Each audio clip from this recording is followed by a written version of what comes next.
The Delhi Sultanate. Lesson 1: New dynasties. Every year, thousands of tourists visit to Delhi to see the Qutub Minar built during the Delhi Sultanate period. The first Sultan Qutbuddin Aibak started building it, and his son-in-law Iltutmish completed it.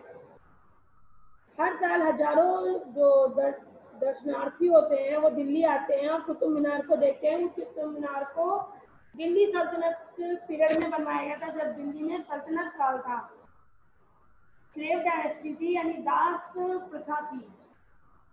और कुतुबुद्दीन ऐबक जो था, ये उसका Mahmood of Ghazni का general था। हमने पीछे chapter में पढ़ा था कि महमूद ऑफ जो गजनी था उसने अपने जनरल भेज दिए थे, मैंने आपको बताया था। तो उन्हीं में से एक था Qutubuddin Aibak.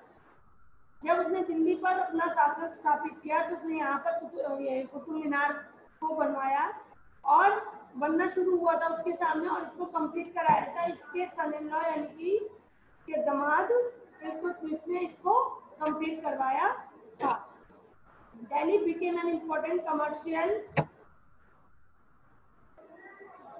center only in the middle of the 12th century थी। दिल्ली जो है वो एक व्यापारिक केंद्र थी, वाणिज्यिक केंद्र था 12वीं शताब्दी के मध्य में। जब 12वीं शताब्दी चल रही थी तब उसके मध्य में दिल्ली मुख्य केंद्र था।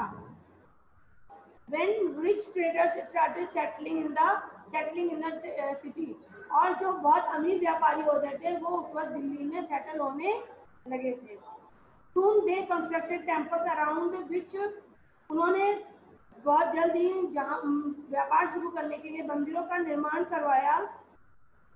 Which trade and market grew, और जब मंदिरों का निर्माण शुरू हुआ तो वहाँ पर व्यापार शुरू हुआ और वहाँ पर मार्केट डेवलप होने लगी। However, it was only when the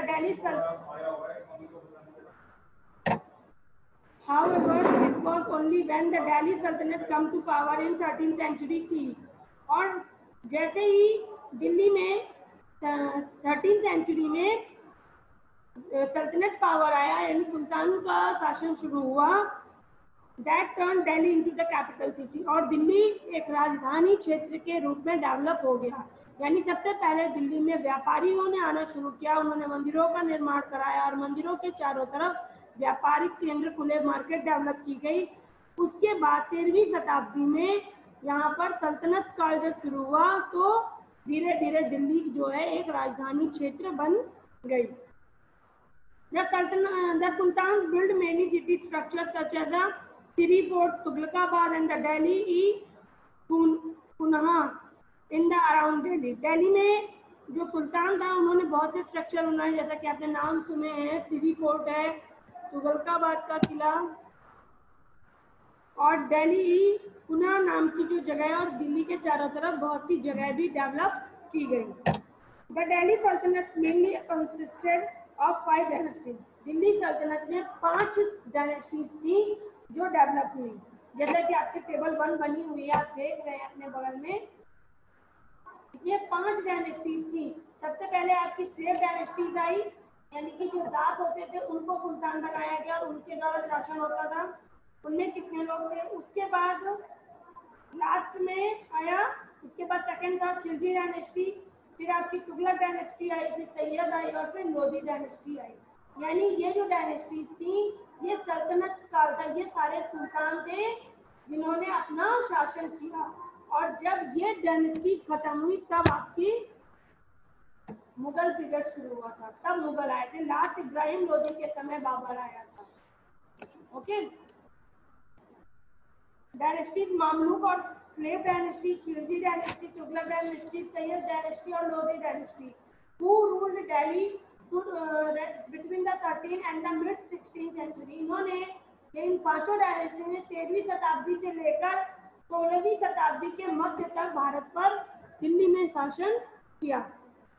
और तो इसके बावजूद these dynasties were mainly Turkish in origin, और ये जो सारी डायनेस्टीज थी, ये जो सारे साम्राज्य थे, ये मुख्य रूप से तुर्किश थे।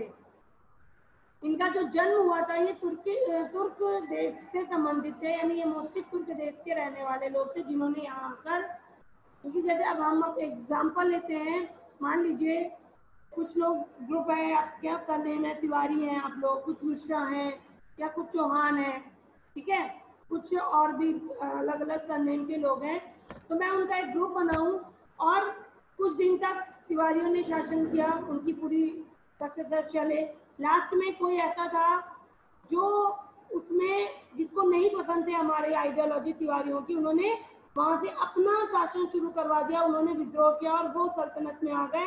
फिर वो हो सकता है मे भी चौहान हो सकता है या मे भी कोई और सरनेम का हो, फिर वो सल्तनत में आ गया और उस तरह करके उसके सक्सेसर चला, धीरे धीरे इस तरह चेंज होता गया। तो 5 डायनेस्टीज आपकी इस तरह डेवलप हुई थी। तुर्किश थे तो इस तरह हम अगर हो एक ही इलाके के, जैसे मान लीजिए हम नोएडा के ही हैं, तो क्या कहा जाएगा, मेन ओरिजिन हमारा क्या होगा, नोएडा का ही होगा। तो वही चीज है कि जितनी भी डायनेस्टी थी, चाहे वो स्लेव डायनेस्टी थी या लोधी थी या खिलजी थे, ये सारे तुर्क देश से संबंधित थे।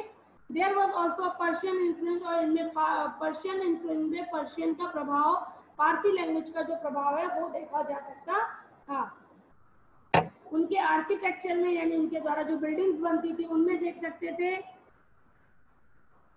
उनकी भाषा में और उनके धर्म में भी देखा जा सकता था।